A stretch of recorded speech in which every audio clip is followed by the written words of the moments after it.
ဖြောင့်ချက်ခုချိန်ထိအစဉ်ပြေတာဆိုလို့ဘာတစ်ခုမှမရှိမရေရတဲ့နေ့တွေမှာနေထိုင်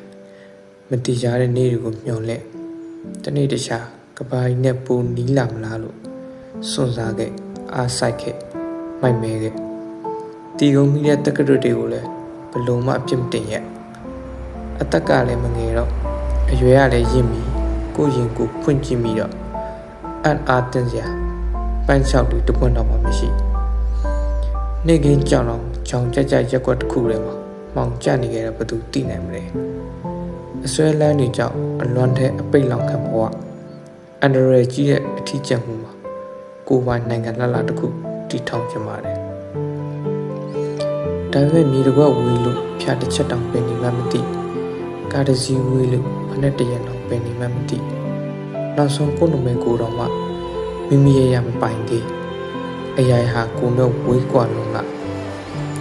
ဒါနဲ့များတော့စောက်တော့တနက်တလက်နဲ့တောင်အမေရိကတိုက်က